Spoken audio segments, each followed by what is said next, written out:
Hey guys, today we'll be reviewing The Power of Less by Leo Babauta.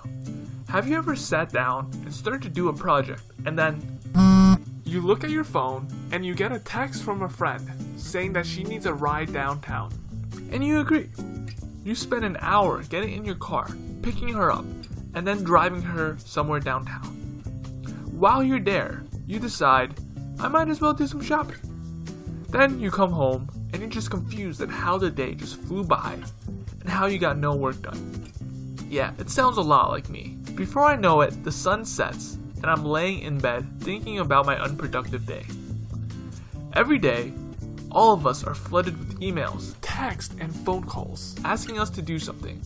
It could be a text from a friend asking us to hang out, or a call from your spouse saying that she wants to go to this wedding. Either way, we agree to do most of them.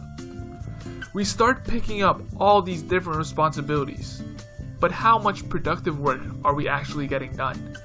How many of the obligations we abide to are something we value and will help us in the long run?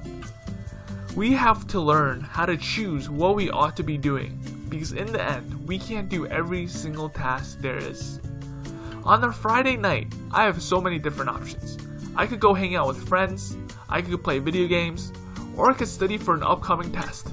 I have the decision to choose what to do.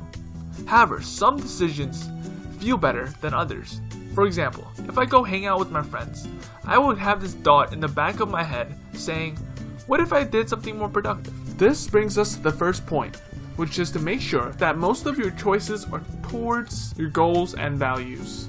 Doing things that do not parallel with your values will not help yourself in the long run, and you will never get the feeling of being productive. However, how do you know what your values and goals are? Well, ask yourself, what is important to you? What do you want to achieve, and what do you really need in your life, and what are just for pleasures?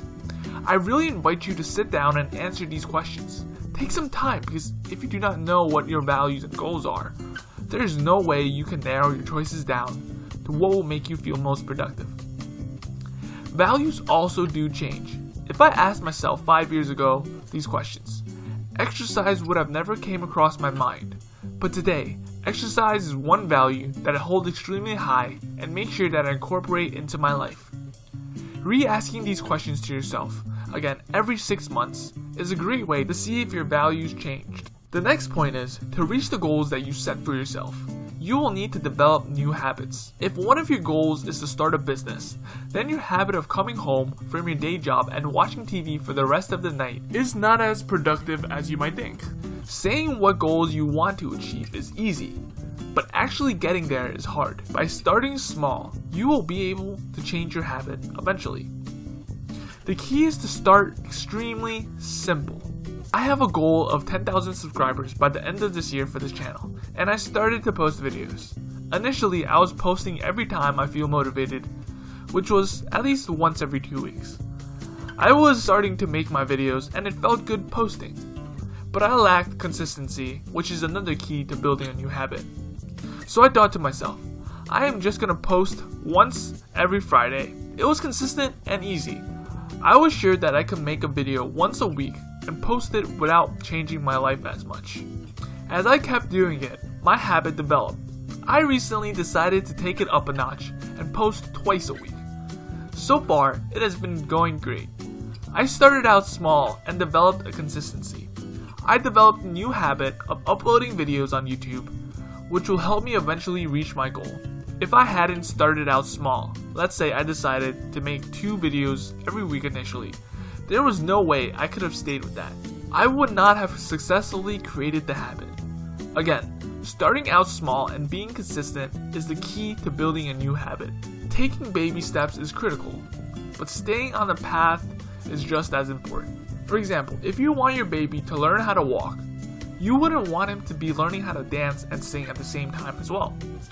You would first teach the baby how to walk before you teach the baby how to tango. This is the same thing with doing the things that matter to you and new habits. Just focusing on one thing will take up most of your time.